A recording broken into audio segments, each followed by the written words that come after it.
Latin American Studies, Department of Sociology, and the Latin American Graduate Organization of Students for hosting this event. I'm going to leave you with Mr. Scott Morgenstern. He is professor of political science at the University of Pittsburgh and past director of Pitt's Center of Latin American Studies. His research focuses on political parties and legislature with an specialization in Latin America. Thank you, Dr. Morgenstern. Thank you, Tanya. Maybe we'll wait one more minute to make sure everybody's admitted into the chat, into the seminar before we start. Give it just with our other seminars, we often start at 11 or 3 minutes after the hour. So we'll give it 2 minutes to let people get in.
Are there lots of people waiting to enter, Christina, or should we get started? You can start now. Great. Okay. Again, thank you, Tanya, for the introduction. Thank you for the Department of Sociology and Latin American Studies for inviting me here today. As is too often the case when we put together panels about Latin America, we're talking about crises rather than progress and advances. Today is no exception. After a failed autogolpe and the imposition of a state of exception from the new president, Peru is witnessing its worst outbreak of violent demonstrations from contrasting perspectives that the country has witnessed in many years. At the same time, the situation of political crisis is not new. The 6 presidents in the last 6 years is only one sign of that ongoing crisis. The fact that since Fujimori's autogolpe in 2000, every elected president has either been removed from office, ended up in jail, or avoided that fate by fleeing the country or killing himself.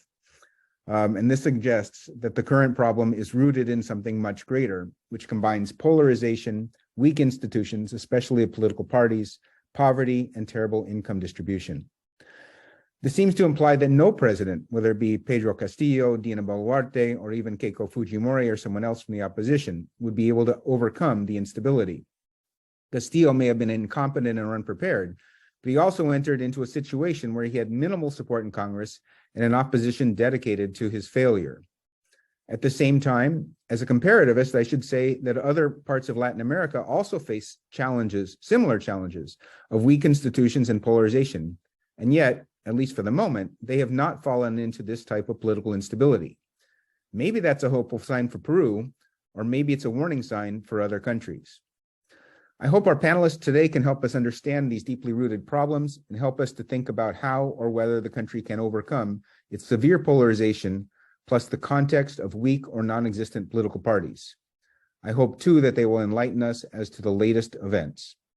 To do this, we have 2 Peruvian professors, Omar Coronel and Carmen Elizarbe, both at the Pontificia Universidad Católica del Perú. Both professors' careers are dedicated to studying the type of crisis that is now afflicting their country. Professor Coronel is a political scientist who focuses on social protest and state responses, and Professor Elizarbe is an anthropologist and recently published a particularly pertinent book, La Democracia y la Calle, Democracy and the Street. I'm going to moderate a series of questions, some of which I've had to update since I sent them only a couple days ago because the events are moving so fast. But we'll also take your questions, and they can be in either Spanish or English. And we'll ask you to please put them in the question and answer session and get to as many as we can during the section. We're going to start by allowing each of the two panelists to give us an overview of what's happening and put the situation into a larger context. I believe Carmen is going to talk about kind of the structural crisis, and Omar, I'm sorry to use your first names instead of professor at the beginning, but we'll be a little informal here, to put us up to date and talk about, the events currently, as well as the political crisis as well. So with that, thank you very much for being here, the two of you, and especially and all the panel and all the listeners. And so I'll turn it over to the two of you. I'm not sure. I guess Professor Elizarbe, you're going to start, I believe, right? Yes. Thank you very much for the invitation to be here today. I want to say that I'm an anthropologist, but I am also a political scientist, actually a professor of political science at the Pontificia Universidad Católica del Perú. And it's very difficult, I think, to summarize all the different elements that are playing at this new chapter of crisis in Peru, but I will make my best to summarize, and of course the questions and later on can help to broaden the picture. I think to understand the unfolding political crisis in Peru, we need to take into consideration structural as well as conjunctural factors. My intervention here focuses more on the structural factors. In my opinion, to start with my diagnosis, we are witnessing the collapse of the whole democratic political system, or the system inaugurated in 2001 after the demise of the authoritarian Fujimorista regime.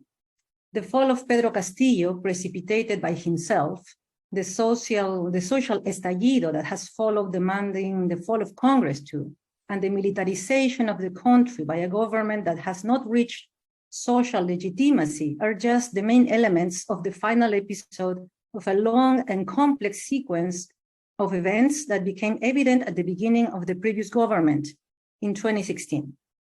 Pedro Castillo is not the first president to confront an obstructionist Congress or vacancy processes and even allegations of electoral fraud. The victory of Pedro Castillo over Keiko Fujimori by a narrow margin resembled the victory of Kuczynski in 2016, but brought to the surface grave anti-democratic features. Fujimorismo did not concede its defeat and attempted to damage the legitimacy of the electoral process, with support from the most important media outlets and an array of personalities and political leaders whose vow for the economic model visibly trumped their commitment to democracy. False allegations of fraud, a plan to massively disqualify rural voters, the confrontation of electoral institutions, open calls for a military coup, and ethnic and racialized discriminatory discourses were some of the highlights of a direct attack on the core component of democracy, election. In the year of the bicentennial commemoration of the foundation of the Republic, the country struggled to sustain the most fundamental features of democracy. Basically, all the elements that made impossible the government of Pedro Castillo were already at work during the presidency of Pedro Kuczynski, who was forced to renounce in 2018. The same happened with Martín Vizcarra, second in line to Kuczynski, just like Dina Boluarte is to Pedro Castillo now. Vizcarra actually closed Congress and organized elections to confirm a new one, that in the end was able to depose him too. The taking over of the executive by Congress was repelled by the people mobilized massively in the streets in 2020, and we ended up with a transitional government of Francisco Sagasti. This situation of constitutional crisis is, to me, the breaking point of our political system, because it allowed us to see how the institutions and norms are weaponized by political mafias in an open war for power. In this context, the law does not rule, institutional channels do not work, fundamental rights are not guaranteed, and the state takes the direction of the group that is able to control it by force. How did we end up here? I want to briefly sketch the characteristics of our political system, which I have described as a neoliberal democracy, namely a democratic system functional to the needs of a neoliberal regime that in Peru was instituted through a dictatorship and a new constitution in 1993. During Fujimorismo, neoliberalism became not only the economic reality, it also captured the political and cultural imagination of society. Take as an example the field of electoral political competition in a country without a proper system of political representation that functions as an open market for entrepreneurs with enough money.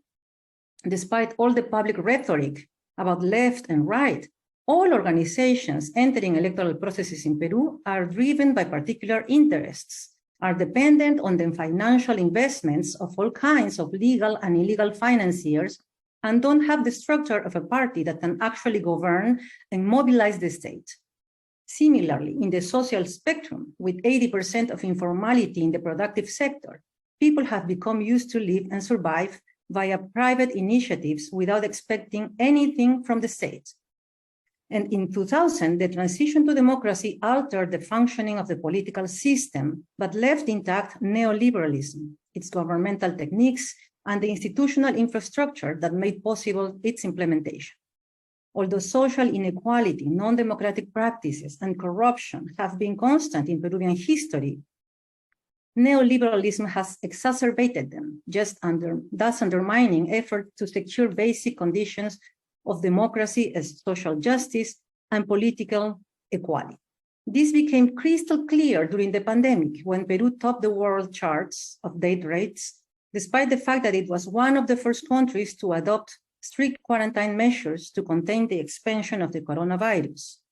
Measures imposed under close supervision by the police and armed forces under a declaration of national state of sanitary emergency extended by supreme decrees once and again up to March 2022. The pandemic exposed the grave effects of the inertia of a 30-year-old neoliberal agenda always focused on the fiscal deficit, inflation rates, and macroeconomic growth against social investment. Now, to summarize how I see this developing, I will just mention these four factors and I end up here. The country is now militarized under a regime of exception. The president has suspended fundamental rights of citizens and has militarized the country, abdicating its responsibility, her responsibility to rule the president. We have already seen the consequences, 25 people dead and hundreds injured. Also, in the past days, we've seen the Confederation of Peasant Communities in Lima, 7-decade social organization, intervened and with the detention of 26 people without a judicial order or the presence of a prosecutor. We are starting to witness out in the open this witch hunt against every person that seems left-leaning or fits into the type of the ruqueo or accusations of terrorism that bring us all back to the internal war in the 80s and 90s. Also, the confrontation of the executive and legislative has turned into a death match, departing from what the Constitution states about the functioning of the branches of the state. Congress has successfully weaponized the law against the executive by the mafia-like organizations into which political parties have turned. And also, I would say that we have entered a process of transition toward authoritarianism. And this, despite the actions of ex-President Pedro Castillo trying to institute a coup d'etat. So I'll stop there and ask for your questions and comments after the presentation of Omar. Thanks. Thanks. Can I? Okay, I will start. I'm going to read a piece because just to try to keep in time, I promise not to be more than 6 or 7 minutes. Yeah, thank you for the invitation as well. I think I will try my best to present the political context before the current crisis, before Castillo. Here are 4 points about Peruvian politics. So first, since we recovered democracy 22 years ago, it's not that we have an inchoate party system. We hardly have a party system. What this means, we do not have a real representation system, as Carmen was saying. With few exceptions, elections, our so-called parties are no more than coalitions of independents with no interests in long political careers. 80% of our Congress members have no previous political experience. They're amateurs. An important consequence of this is that these actors are more prone to behave radically. The more amateurs we have, the more irresponsible constitutional hardball. In the last 6 years, with 6 different presidents, we have seen a death battle between the president and Congress. Everyone has broken the informal rules, self-restraining, toleration, that prevent democratic erosion. And this is not, at least not mainly, I believe, about ideological opposition. It's more about multiple private interests colliding. In consequence, Peruvians do not trust politicians. According to the surveys of La Pop, Peru is the Latin American country with the lowest trust in Congress or parties, around 8 or 9%. My second point is that a similar situation goes for other state institutions. Since we have a weak state capacity for several functions, such as justice, security, health, education, Peruvians have pretty bad experiences that shape pretty bad opinions about these institutions. Moreover, over 75% of our economy is informal, which means businesses not paying taxes and workers without rights. This is linked with the economic model we have had in the last 3 decades. It is an anti-state culture, as Carmen was saying. I don't believe this means anarchism, because we have a robust authoritarian tradition, but a distrust in what is public, which implies a huge problem for the idea of a republic, right? My third point is that a consequence of a failed representation system and a weak state capacity, as a consequence of all of this, it's only natural that our participation in protests is one of the highest in Latin America in the last 20 years. There are many good reasons to protest in Peru. This is a very well-known for Peru. I mean, these two paradoxes. One of the most stable economies, and at the same time, one of the Latin American countries with more social conflicts. The other paradox is that some people say that we protest a lot, but we have a weak civil society as a consequence of the political violence of the 80s or the authoritarianism of the 90s. I believe this is a mistake, or at least not entirely true. We have weak national or regional organizations, no articulation among organizations, but we do have several organizations at the local level. Most might be new, without much experience, but we do organize at the local level and distrust outsiders. This is why we have over 1,000 protests every year. And it is growing. This year, we had over 1,000 protests only in the last 3 months. Castillo's government did not have large political protests, but it did have numerous social protests, meaning his 16 months in government. Finally, my fourth point is that in the last 6 years, we have seen not only more confrontation among institutional actors, but also more political confrontation in the streets. First, as almost everywhere, we had the formation of far-right organizations, an alliance of conservatives and libertarians. Conservative groups were capable to mobilize tens of thousands between 2017 and 2019 against what they call gender ideology. But now these groups believe in a cultural war against an international alliance for cultural Marxism. Okay, and one of the representatives of this group, Rafael López Aliaga, for instance, won the major elections in Lima this year. On the other side, the left and center coalition, there was a left and center coalition against Fujimori's legacy. Well, that coalition broke down into pieces. This coalition existed since the last years of Fujimori's authoritarianism in the 90s. It was a key opposition actor in the streets. Since 2011, this coalition was crucial to prevent, for instance, Fujimori's daughter, Keiko Fujimori, to become president. However, since 2016, there were growing differences not only between liberals and left-wing groups, but also among these groups, among liberals and among leftists, radical leftists, moderate leftists.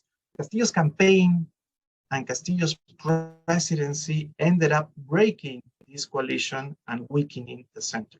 And I'm going to stop here to begin the discussion about what's going on now, following the questions of the speaker. Thank you. Thank you. There's so much to get a hold of here in the larger context and the smaller what's going on. It's very difficult.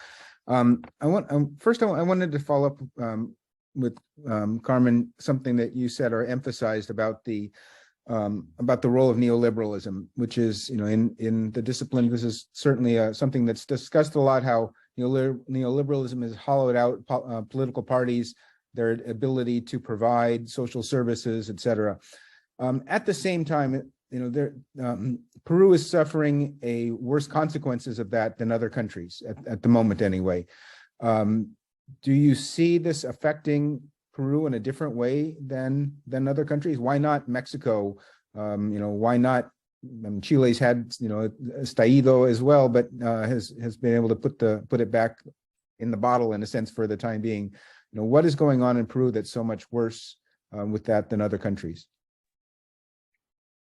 Well, I think Peru resembles more closely the Chilean case, but of course we have our particularities. First, as Omar has explained very well, and I was saying too, we don't have a proper system of political representation in place. So the political structure, the structure of mediation has in fact disappeared. And this is at the beginning of the 90s. We have 30 years already without a proper system of political representation. That the absence of this system of political representation has been filled in with mafia-like organizations, right? That are the ones that get to the state. So corruption has expanded from there through different levels of government.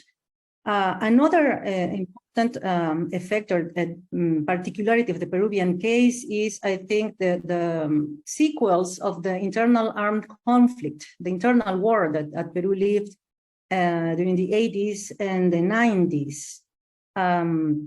So that helped to erode even more the system of political representation, but it also had important consequences on the fabric of society, because a whole generation, at least 2 generations of social and political leaders were killed also during the war. So that also weakened the social fabric in Peru and made more difficult even the recomposition of social and political organizations. We also had a crashing economic crisis at the end of the 90s that left us in a critical position. Well, at the beginning of the Fujimori regime, that, as we all know, turned into a dictatorship and then into an authoritarian government that opened the door to neoliberal reform, a very, very strict neoliberal reform, one of the most radical transformations of the state, society, and the economy in the region. And in the context of war, the recuperation of the economy in the first years of the new century, I think, brought also the ideas that with economic recovery, we would pacify the country. But since the terms of this neoliberal recipe were so harsh on a society that had already been decimated and is highly unequal, and it's also traversed with racism and different forms of segregation and discrimination, that amplified the inequality. And so without proper representation, with more inequality, and with minimal investment in social expenditures, I think that's how we end up here, without with a crushed system of political representation and a weakened social fabric, and numerous important demands from society that are never listened by the political class. And I think I would say that those are the main characteristics that make us different from other countries in the region. Thank you. One of the, a question had asked if you would define neoliberalism a little more carefully. I think what you are implying that, the state has fewer resources because there's, they're supposed to reduce the size of the state sector, reduce social services, et cetera. But I don't know if there's anything else you want to add to that before I have a question for Omar. I've been trying to, well, of course, we know that neoliberalism is an economic model, right, that was imposed vertically in Peru, but it's not just that.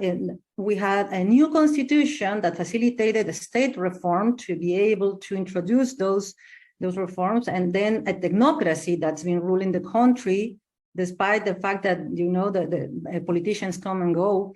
But I also I mentioned that neoliberalism is a regime in full sense because it also captured the economic, the cultural and social imagination of society. Many people are fighting today in Peru not to cancel neoliberalism, but to get in neoliberalism, to try to get some of the promises of this neoliberal model.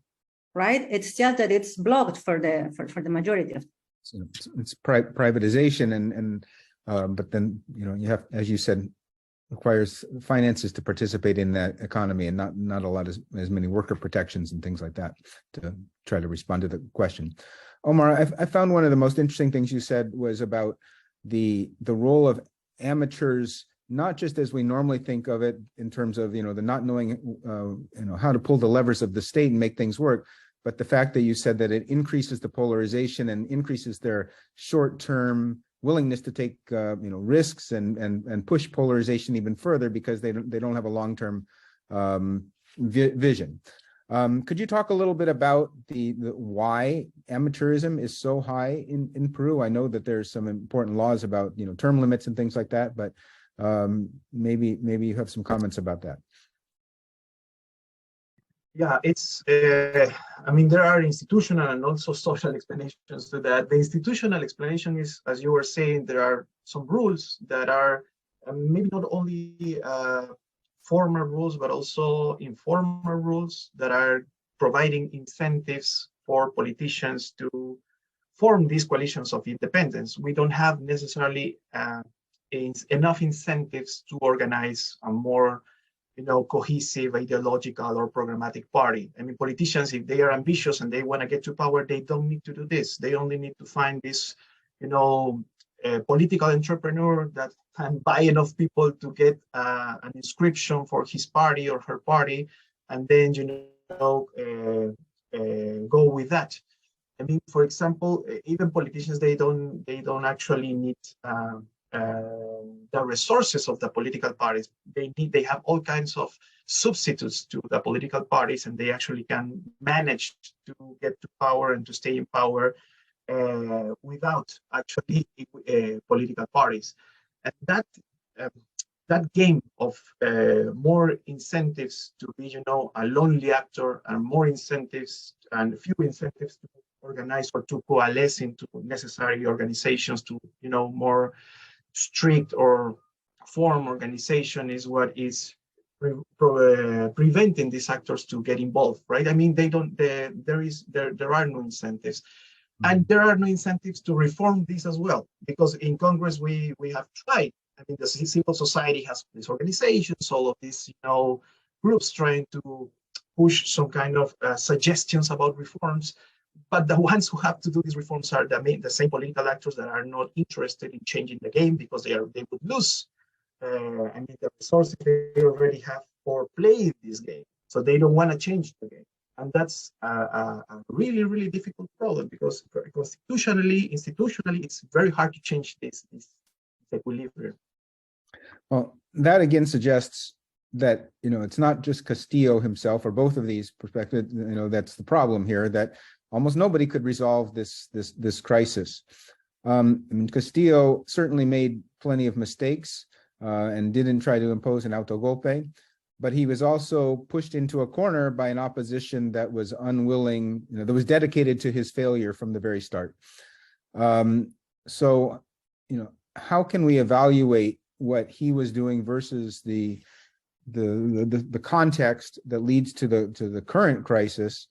And similarly, you know, there's a lot of charges about what he did in terms of and corruption, which I think are very hard to evaluate because they're coming from such a politicized place.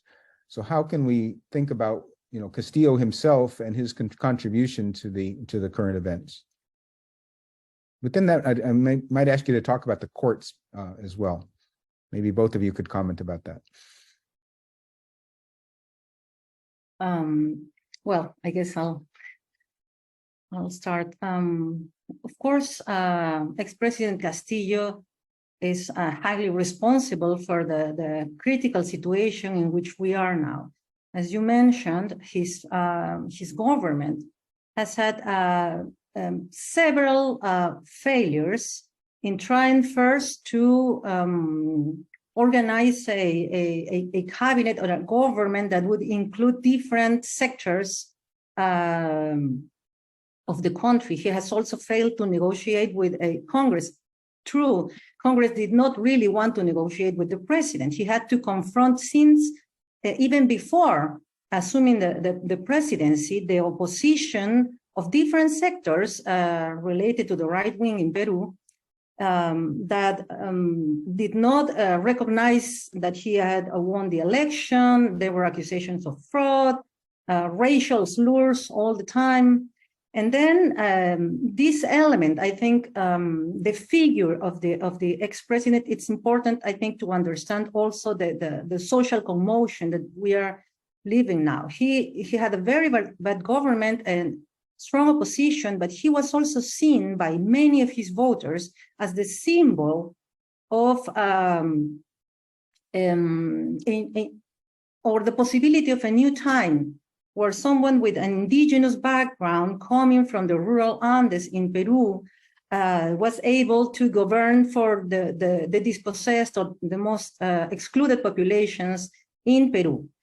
And so he was, since the beginning, he had to face this extreme and radical opposition. And I want to emphasize the same thing happened with a president that it's a symbol of a very different type, right? Like 100 degrees different, which is Pedro Kuczynski, a technocrat with a US passport, right? Seen as one of the most important symbol of the elites. He was also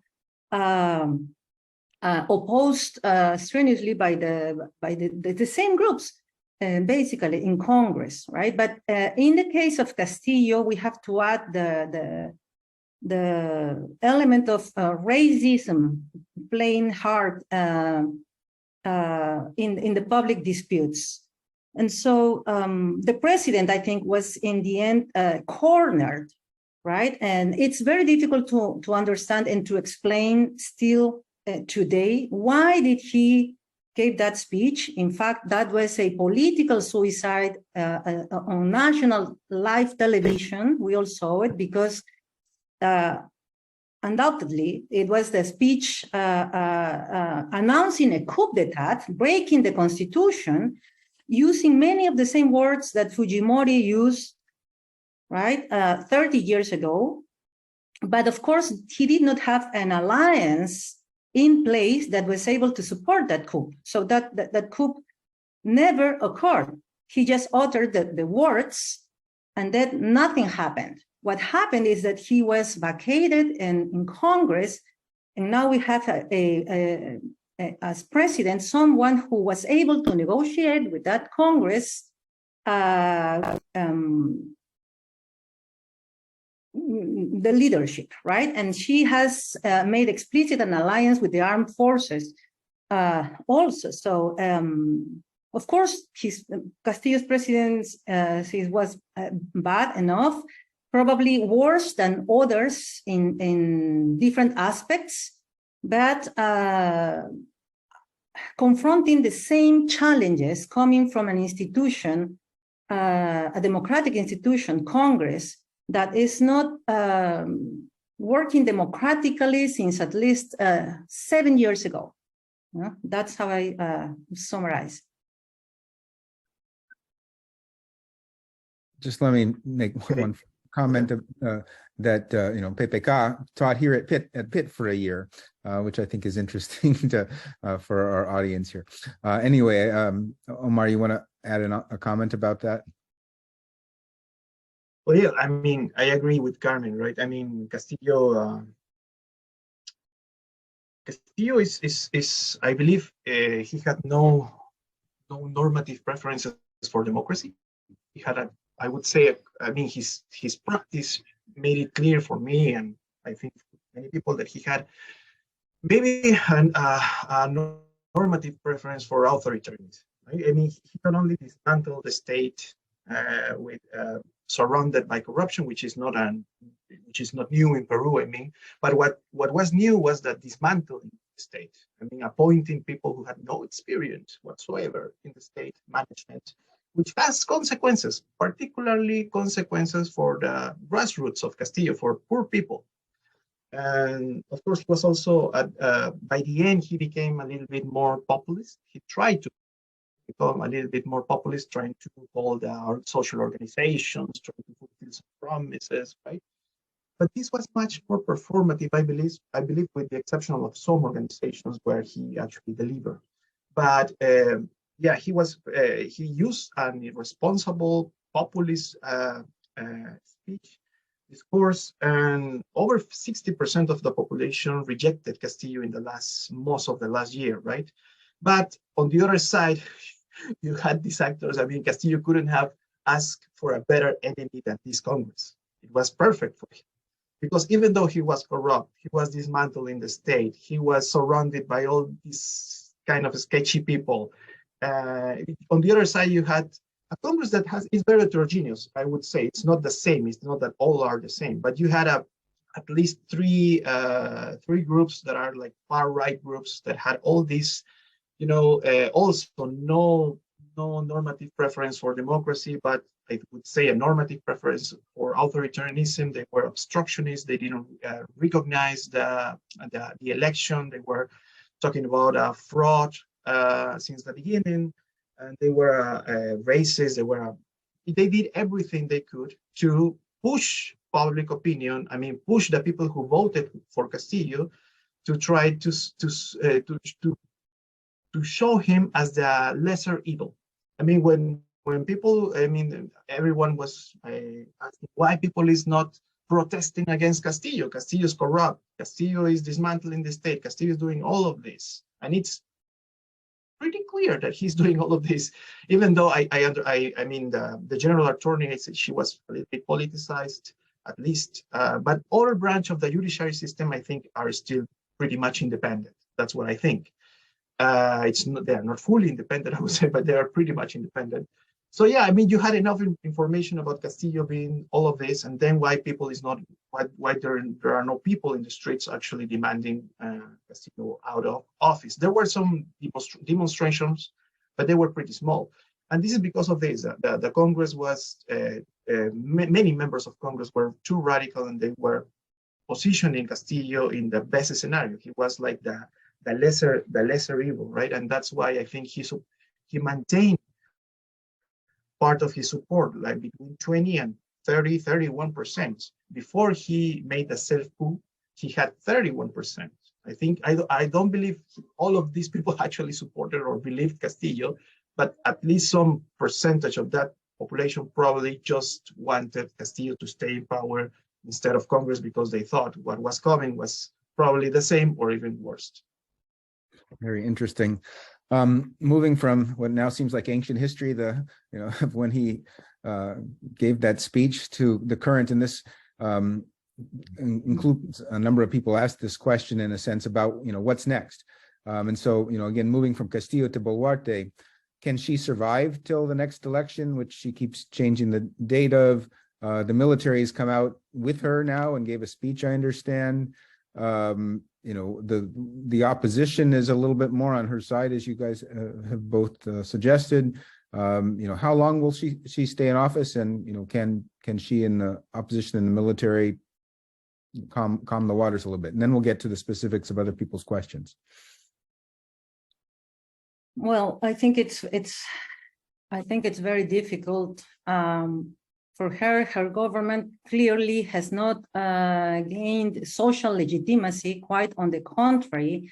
She has been seen, and it's denounced by many of the protesters in the street as a traitor, partly because she once, when speaking about the vacancy process, she said that if Castillo fell, she would fall with him. And for many people, that the fact that she is now in power proves that she's been a traitor to the president who was elected by popular vote and has been fought from Congress since day one. I want to clarify also for the people who are listening to us, we don't have an impeachment process actually in the Constitution, okay? The Constitution mandates that the president has to govern 5 years. It's not up to Congress to depose presidents. This is not a parliamentary system. This is a presidential design. We follow the designs of presidentialism. But Congress has used this element in the Constitution, the vacancy, to try to ousted the president from day one. That's what they did before with Kuczynski and before with Vizcarra. So this is something that we've seen. So from day one, it was seen as Congress not following the Constitution, which is absolutely true, trying to depose the president. There are important accusations of corruption that have to be investigated, but the Constitution mandates that that only happens once the president has left power, right? So they've misused these charges against him to actually depose him. I think for people, many people in the street, since the law is basically open to interpretation here in Peru since the previous government, they understand that the law has been used to depose the president they elected, right? That's how I would summarize the demands in the street. From that perspective, Dina Boluarte has no legitimacy for the people because she's negotiated with Congress. And instead of trying to open a dialogue with different social forces, local authorities, regional authorities in the country to understand their grievances, their demands, and try to conduct a process of transition towards a new government and trying to gather other social organizations, or let's say try to go appeal directly to the people and not just to these forces in Congress. She has not offered any signals that she wants to do this. She only talks to the congressmen and women. She takes pictures of herself talking with the political actors in Congress, and she quickly gave military and the police forces she opened the door for the militarization of the country and crashing of protests. It's true that there have been a lot of violent incidents. It is true. But the majority of people protesting in the streets are trying to do it in pacific terms. And the answer of the police and the military has been, I would say that trying to provoke an even wider explosion of violence. And so I don't think she will be able to recover from this lack of social legitimacy in a country that is already on fire. Thank you. Thank you. And to follow that up, there was an early question from Jo Marie Burt asking about the divisions within the Fujimorismo groups, and maybe a way to think about this in a larger or same kind of context. But you know, the protests are coming from all kinds of divisions. There's not really, as I understand, any kind of leader or even multiple leaders. So how does this, evolve, given that there are the divisions? So many divisions within society. Yes. Yes, thank you. I would divide this current crisis and protests in at least three stages, right? On the first stage, when Castillo made the self-coup and then he was detained, and Boluarte was sworn as president. The first moment of Boluarte's presidency was to declare what the first thing she did was to declare that she was going to stay with the Congress until 2026, right? That was her first mistake, in the sense that in all kind of surveys were saying before the coup, the self-coup, that at least 86% of the population thought that if Castillo was vacated, if he was ousted, that then the Congress should leave as well. So, and we would need general elections. So everybody goes, right? So that was the perception of 86% of the population. So when Boluarte said this, I think that instigated the protests of Castillo's followers. Who are Castillo's followers? There are some organizations that are maybe not that strong, not that robust, but they have a national presence. And I think the first day, on Wednesday, the 7th, on Wednesday and Thursday, and even on Friday, where these groups of people supporting Castillo, and their demands were, new elections to close Congress, freedom for Castillo, and a constitutional assembly. That's the grassroots of Castillo. And there are several organizations rooting for this. Was this massive? I don't believe that this was massive. It was a national. The presence of these organizations of this process were all over the country, but these were not necessarily massive protests. On the second stage is where I see massive protests, when Boluarte gives more clear signs that she's allying with Congress, and when repression starts. That's when we see parts of civil society that were not close to Castillo that started joining the protests. People who didn't like Castillo. I mean, part of this anti-Fujimorista coalition, let's say, members of the left, of the center left, that were not close to Castillo, but they see the repression. They see Boluarte joining with Congress, and they go to the streets, particularly students, university students. That's a group that was never close to Castillo, and they start going out in the second stage. The third stage is the bloody repression. The massacre in Ayacucho, 25 people dead in the context of protests, 300 injured, 300 police officers injured, and what we see there is the joining of other actors, multiple actors, not now even actors linked with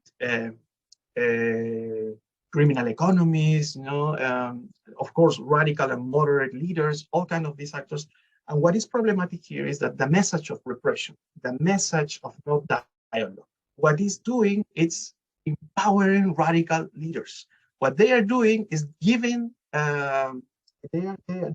are empowering the actors, the radical actors that all the time were saying, if Castillo falls, then we will have barbarism. And what we're seeing now is that prophecy coming, becoming truth. And that's what many people is actually demanding, protesting about. All of this, because of all of this repression, and of course, all different kinds of demands are amounting into these protests.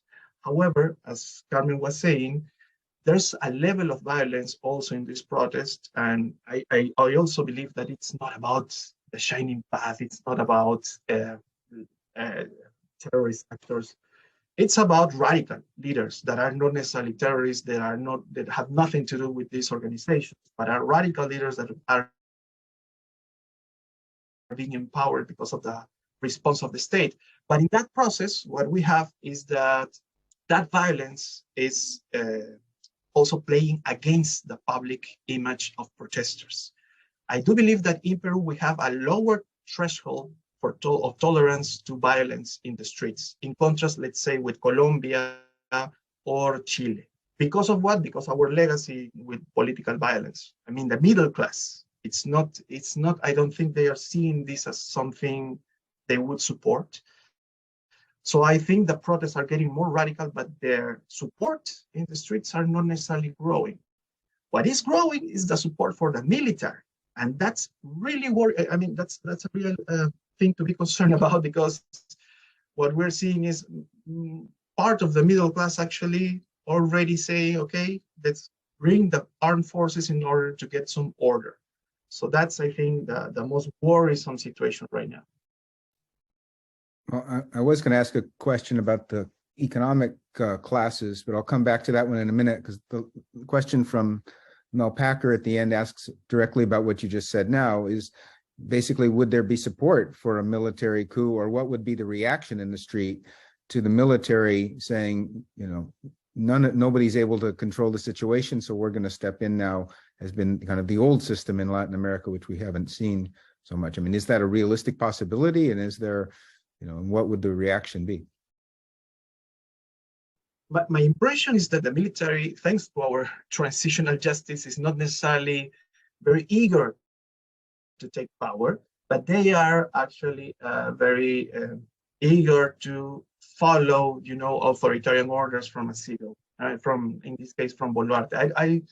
It's hard for me to believe that they are actually going to take over power, that they are going to make a coup, right? I think that's the possibility for that. For me, it is still low, but mainly because I don't think they need it, because they have already civilian actors that are willing to impose order in a kind of, in a very authoritarian way, right? And I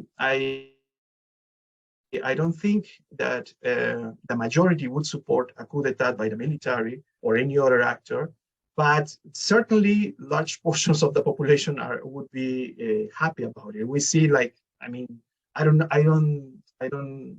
have in mind the numbers, but at least 50%, right, of this population that is more close to this far right, I mean, would be, they have been asking for a coup, for a military coup, since Castillo won the elections, right?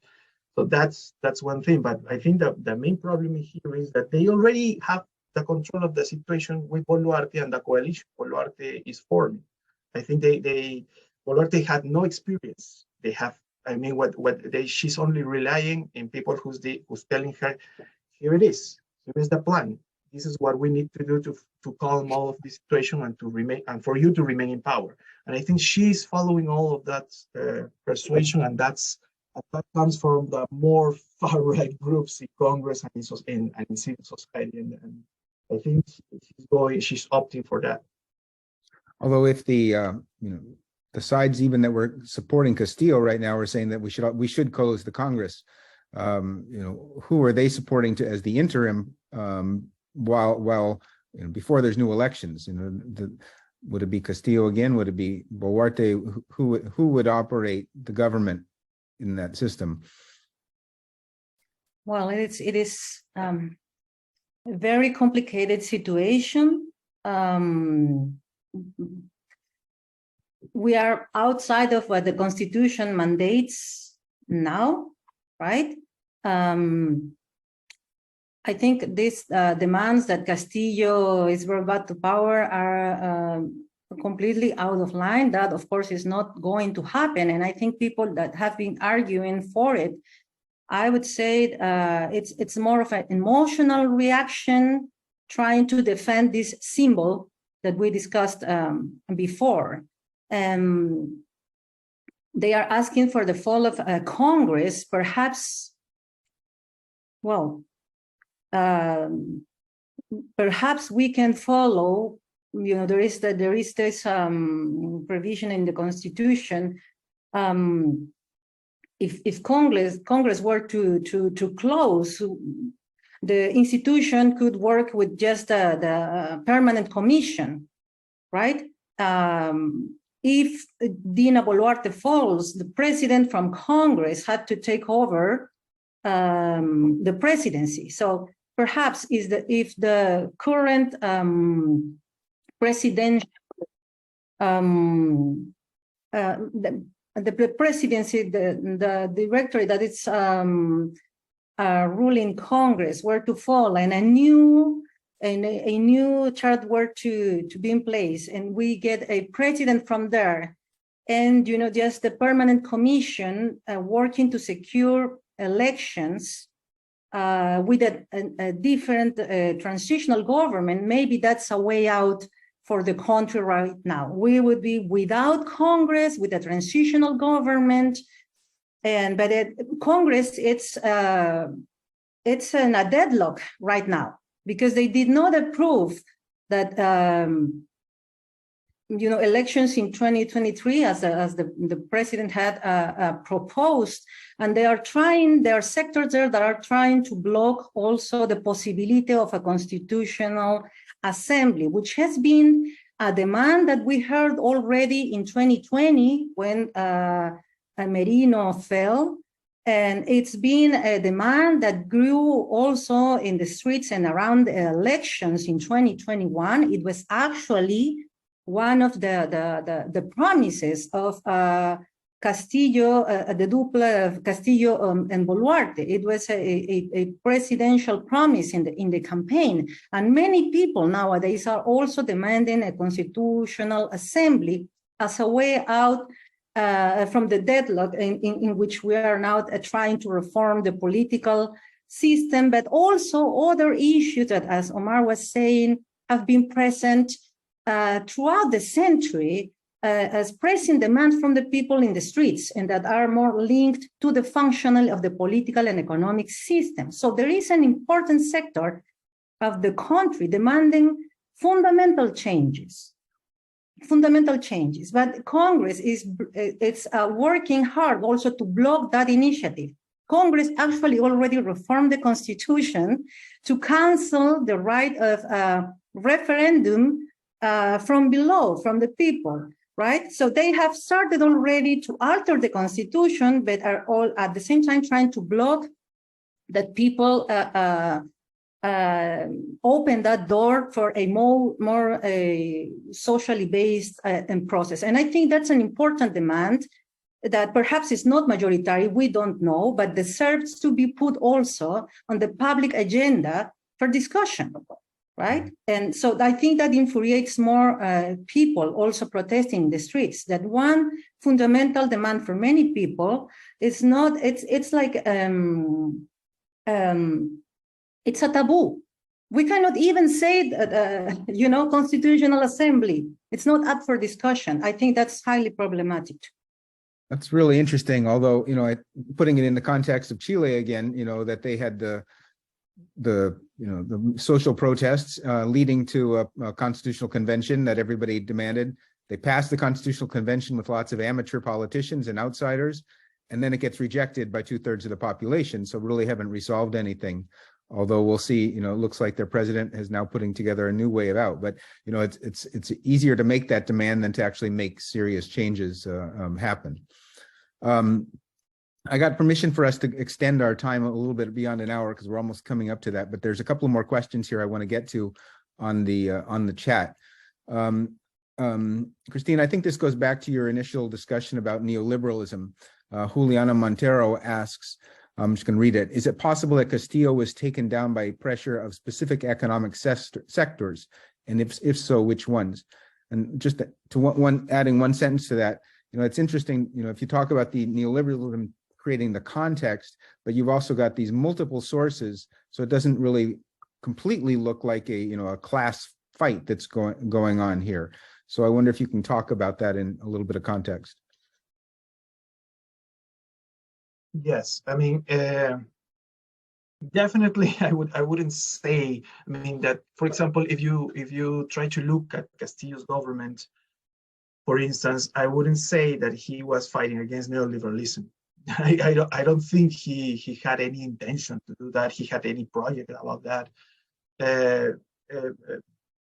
You would say actually he was. I mean, many members of his coalition ended up saying that he was continuing neoliberalism, and Castillo seemed pretty up to it. I mean, he would, if he would have had the support of some right-wing entrepreneurs, organizations, I think he would have done so. I mean, he didn't do it because he didn't have their support. But yeah, I wouldn't say this. I wouldn't frame this as a battle between neoliberalism and anti-neoliberalism, at least concerning Castillo. I mean, but what he represented for many people, and of course the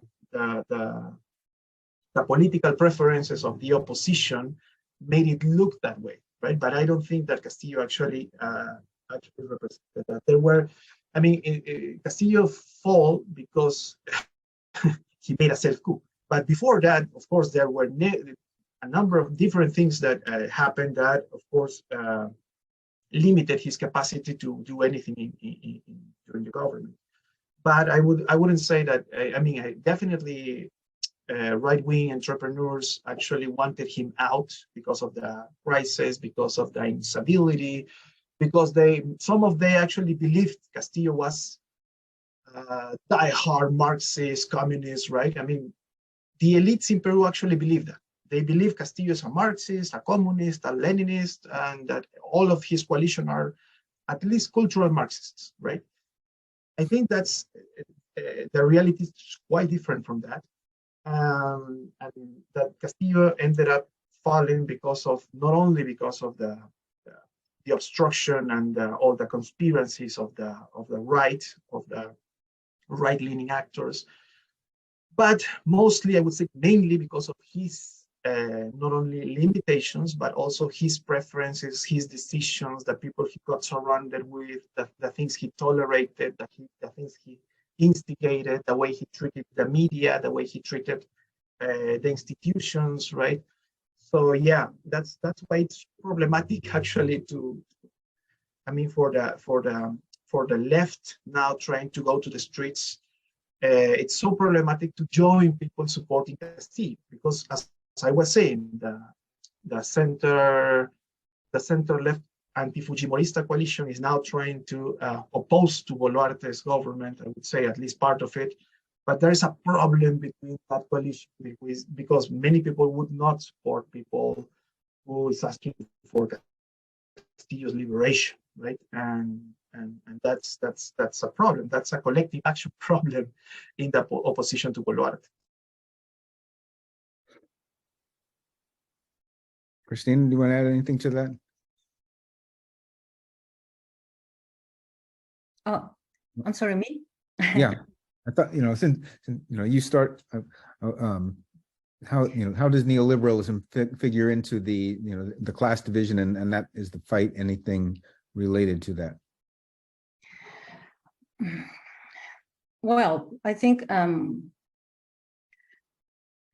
as I said, the political class, we would say, it's organized around organizations that basically try to further their private interests. And so it's like an open market, a world in a world-like competition for power.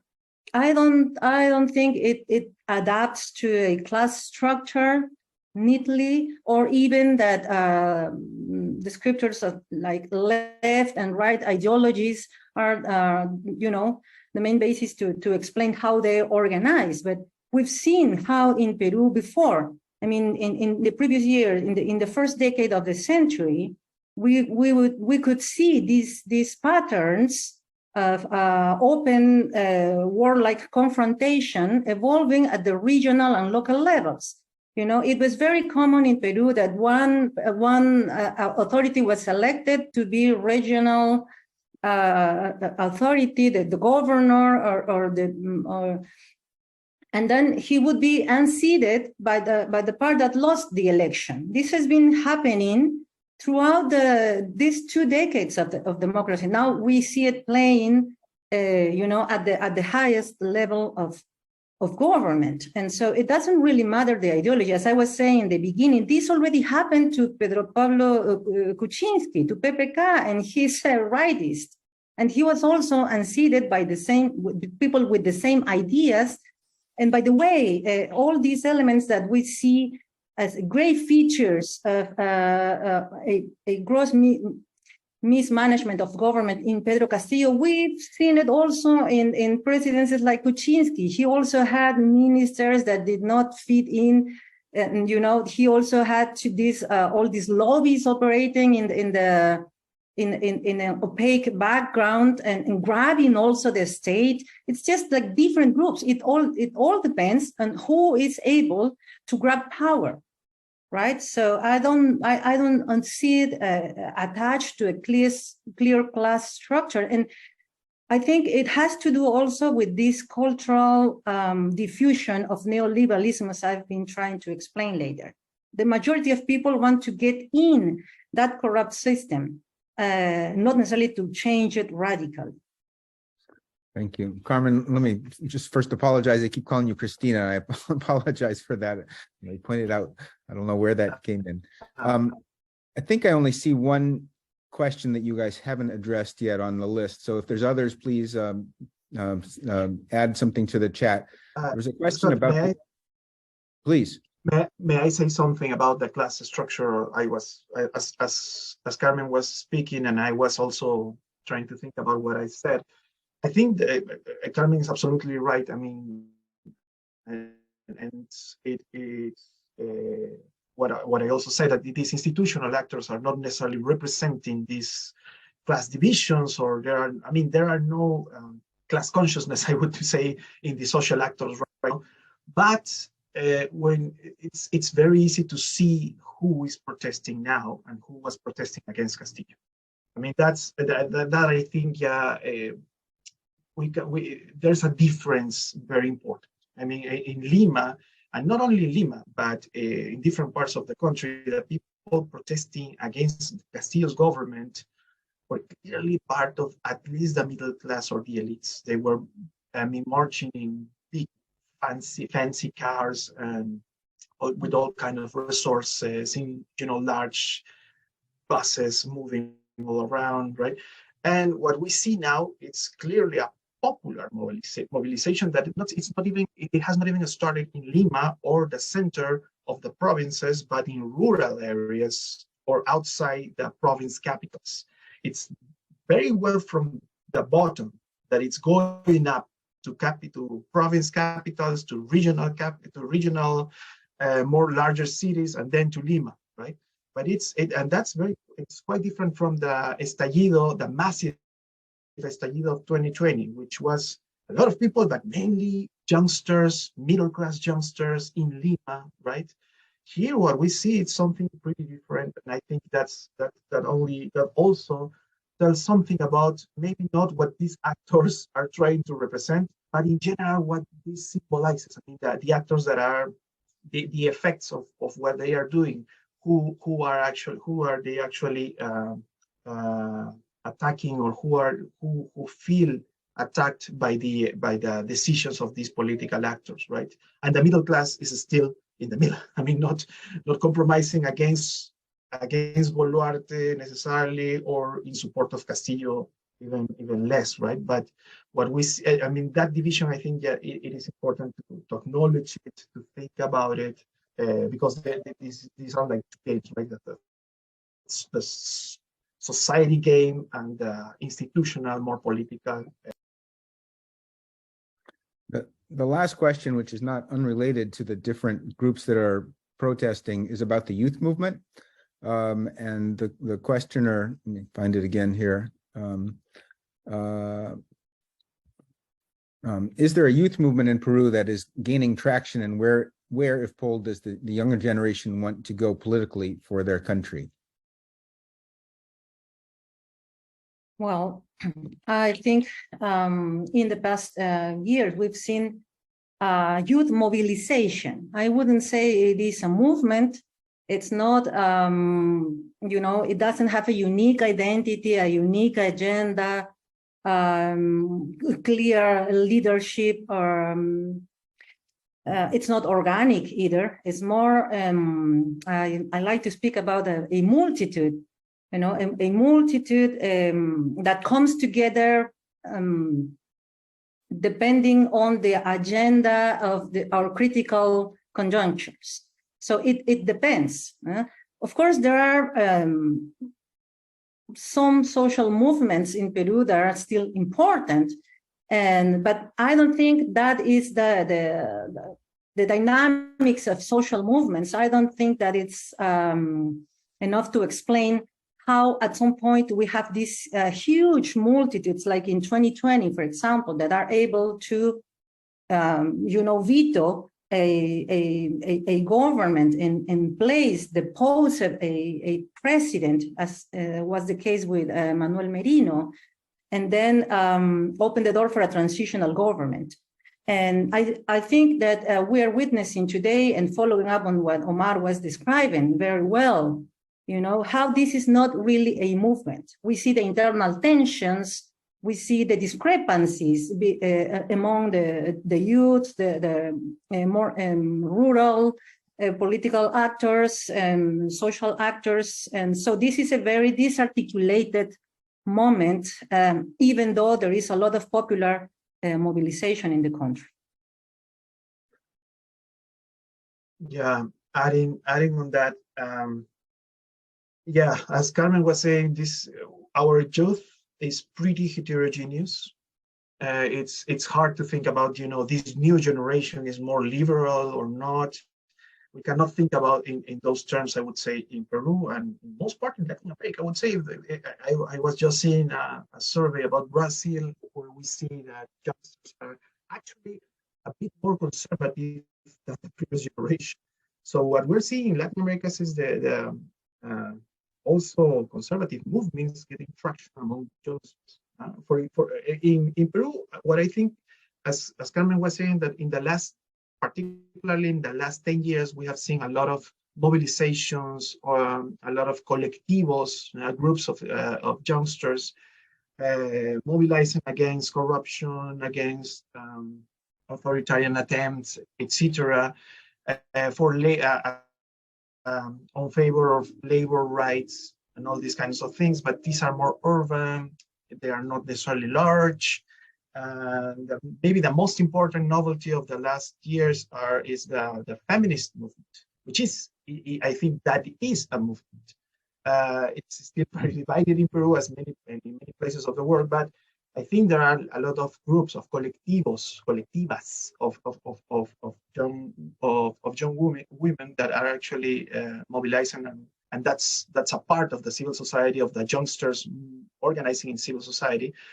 But on the other side, what we see is also right-wing youngsters organizing, and libertarians, conservatives, all kinds of libertarians, and not only in Lima. Many people say, oh, okay, that maybe happens in Lima, where you have all these, you know, pitucos, people with a lot of money, but not only in Lima. We also see it outside of Lima. For instance, Huancayo, Junín, in the central region of Peru, in Arequipa. What we see is a lot of these colectivos as well, groups of young libertarians.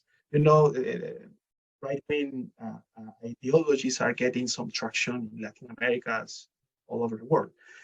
So in general, I don't see, for instance, what I saw in 2000, which is something that is pretty clear and pretty well explained in Carmen's last book, right? I mean, there was then I would say, something closer to a young movement for democracy.